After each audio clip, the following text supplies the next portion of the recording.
Hello விவாஸ், welcome back to our channel தரங்கை பிரித்தேஸ். இன்றைய பதிவில் புரட்டாசி முதல் சனிக்கிழமை நான் எப்படி வீட்டில் பூஜை வழிபாடு பண்ணங்கிறதான் இன்றைய பதிவாக கொடுத்துருக்கேன்.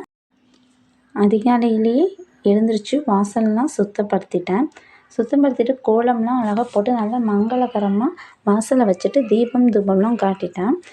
துளசி மாடத்துக்கும் பூஜையை பண்ணிவிட்டு நிறைவாசனையும் வழிபாடு பண்ணிட்டேன். எப்பொழுதுமே நம்ம எந்த ஒரு பூஜைகள் பண்ணினாலும் ஃபஸ்ட்டு நம்ம நிலைவாசலை வழிபாடு பண்ணணும்.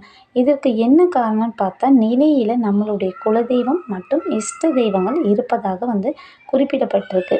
அதனாலேயே நம்ம ஃபஸ்ட்டு நிலையை வழிபாடு பண்ணி தீபம் தூபம்லாம் காட்டிக்கிட்டு நம்ம பூஜை அறையோட பூஜைகளை பண்ணிக்கலாம்.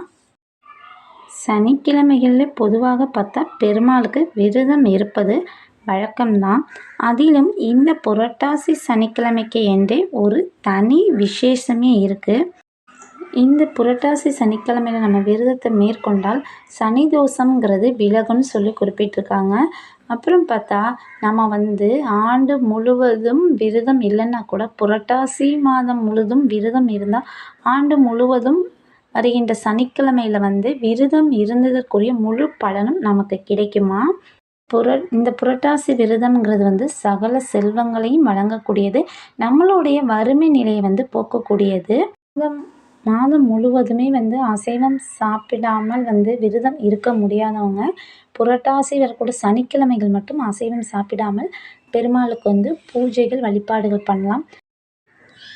சிலர் புரட்டாசியில் வரக்கூடிய எல்லா சனிக்கிழமையுமே படையலிட்டு வழிபாடு பண்ணுவாங்க.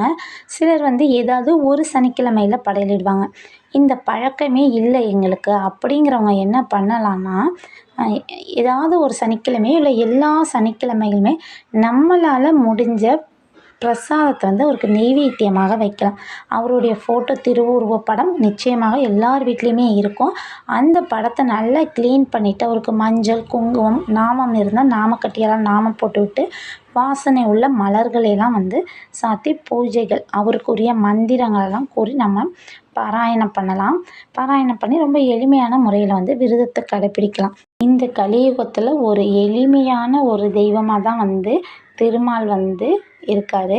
அவருடைய முழு அன்பையும் நம்ம பெற்றுட்டோன்னா அவர் நெஞ்சில் குடியிருக்கக்கூடிய திருமகளுடைய அருளும் நமக்கு முழுமையாகவே கிடைக்கும். நான் எப்பொழுதுமே மண் சட்டியில் தான் சாம்பிராணி போடுவேன். இது மண் சட்டியில் நல்லா நெருப்பை உண்டாக்கிக்கிட்டு இதில் வெண்கடுகு சாம்பிராணி இன்னும் கொஞ்சம் பொருள்லாம் சேர்த்து தான் சாம்பிராணி போடுவேன்.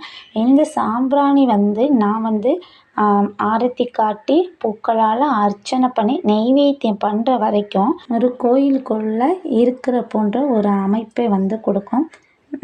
நான் எப்பொழுதுமே பூஜை பண்ணும்போது இந்த மாதிரி தான் தூபம் காட்டிக்கிட்டு இருக்கேன்.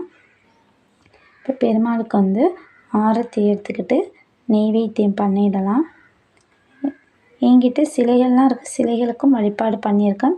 எதுவுமே இல்லைன்னா அவருடைய முகம் மட்டும் கூட சில பேர் வீட்டில் இருக்கும். அதை வச்சு கூட துளசி தலங்களால் அர்ச்சனை கூட பண்ணிக்கலாம். இப்போ இந்த திருவுருவ படம் பார்க்குறதுக்கே கண் விழித்து பெருமாள் நம்மளை உற்று நோக்கிற மாதிரி ரொம்ப அழகாக இருப்பார். திருப்பதி போகணும்னு விருப்பப்படுறவங்க எங்களால் போக முடியலை அப்படிங்கிறவங்க ஒரு 501 ரூபாவோ இல்லை 1001 ரூபாவோ ஒரு மஞ்சள் துணியில் முடிஞ்சு அவருடைய திருப்பாதங்களில், அதாவது ஃபோட்டோவோட காலடியில் நம்ம வச்சுட்டோன்னா நிச்சயமாக திருப்பதி போகக்கூடிய வாய்ப்பு கண்டிப்பாக அமையும். இப்போ நான் துளசி இலைகளாலும் பூக்களாலையும் அர்ச்சனை பண்ணிக்கிறேன். அர்ச்சதையை போட்டு என்னுடைய பூஜையை நான் நிவர்த்தி பண்ணிக்கிறேன். இந்த பூஜையும் இந்த வழிபாடும் உங்களுக்கு பிடிச்சிருந்துச்சுன்னா தரங்கை பிரித்தீஸ்ங்கிற சேனலை ஒரு லைக் பண்ணிவிட்டு ஷேர் பண்ணுங்கள், சப்ஸ்கிரைப் பண்ணுங்கள். Thank you friends.